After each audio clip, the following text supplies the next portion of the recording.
Teman-teman sekalian, salam jumpa. Kematian adalah sebuah kepastian dialami oleh semua manusia, entah kapanpun, entah dengan cara apapun. Ketika kita mengalami persoalan sakit, baik fisik maupun jiwa kita tetap berusaha untuk paling tidak menunda kematian itu sendiri, sekalipun itu kepastian. Sebab kecenderungan dasar semua manusia adalah pada mempertahankan hidup untuk tangguh, untuk kuat. Beberapa hari lalu, teman-teman sekalian, saya mendengar sebuah berita yang cukup mengejutkan tentang seorang pasien kita di wilayah Kabupaten Ngada, Pulau Flores, di Mataloko, di seputaran Mataloko. Ya, pasien kita ini meninggal dengan cara apa? Dia meninggal dalam kondisi terpasung. Menurut cerita orang yang menginformasikan kepada saya, 3-4 hari sebelum dia meninggal, dia hanya menangis, dia tidak mau makan, dia tidak mau minum, dan perawat di fasilitas kesehatan terdekat di wilayah itu sudah menjenguknya, sudah mendatanginya, tapi tidak membawa perubahan untuk keadaannya, hingga dia mengembuskan napas terakhir dalam kondisi terpasung. Sebenarnya selama ini betapa saya rindukan, dan tentu teman-teman relawan kelompok kasih insanis atau teman-teman semua rindukan apa? Rindukan orang dengan gangguan jiwa yang terpasung tidak boleh meninggal dalam kondisi terpasung. Itulah salah satu substansi dari semangat bebas pasung atau semangat Indonesia bebas pasung, atau seturut slogan Universitas Atmajaya Jakarta Fakultas Psikologi, jiwa yang merdeka. Termasuk orang meninggal jangan dalam kondisi terpasung. Ini tentu mengagetkan. Selain dia meninggal dalam kondisi terpasung, yang kedua adalah pasien kita ini masih muda, masih energik. Ada 1-2 cerita tentang pasien kita ini. Saya mendengar tentang keadaannya beberapa tahun lalu. Lalu kita berkonsultasi dengan dokter. Ketika mendapat obat, kita mengirim ke rumahnya, ke orang tuanya. Ada juga keluarganya di ND yang memberitahu kita tentang keberadaan pasien kita ini.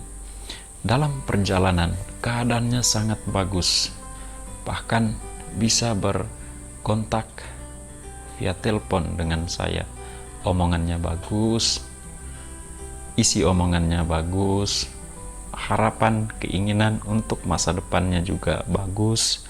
Maka satu ketika saya dengan beberapa sukarelawan kelompok kasih insanis dari ND dengan sengaja pergi ke beberapa kampung ya di wilayah Kabupaten Ngada, termasuk tujuan utama kita adalah membongkar pasung pasien kita ini. Pasungannya itu panjang di area dapur di rumahnya, dan kayu pasungan juga itu besar.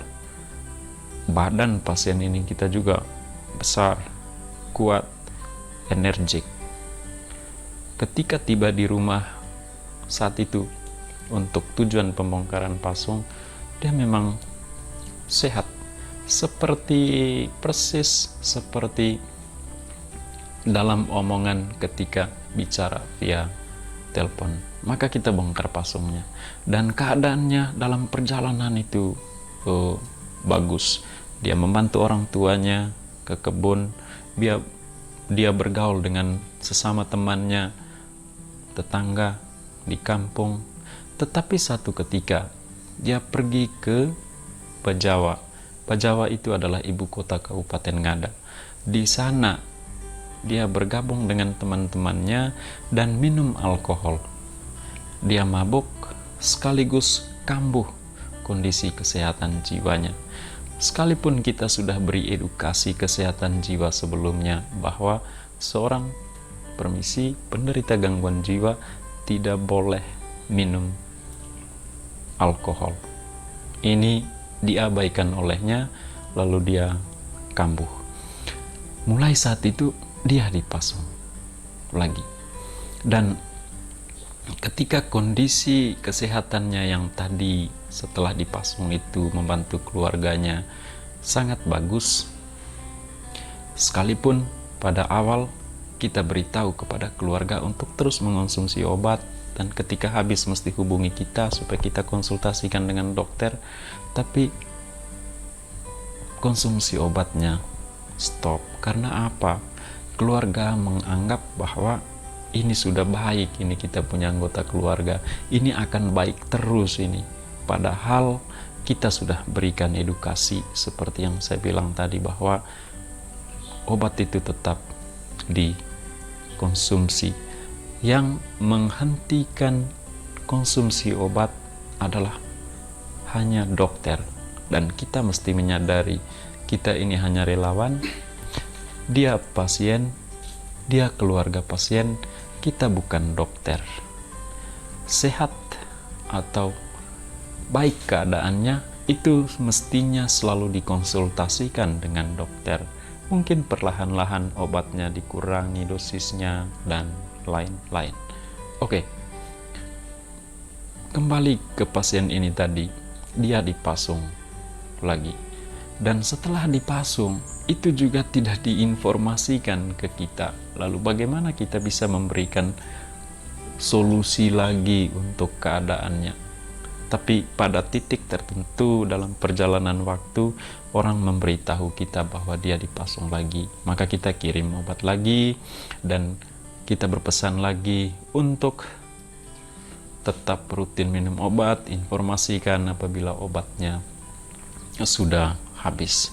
Tetapi setelah pengiriman obat pertama, yang saya ingat itu mungkin sekitar setahun lebih yang lalu atau 1 tahun lalu, tidak lagi kontak kita.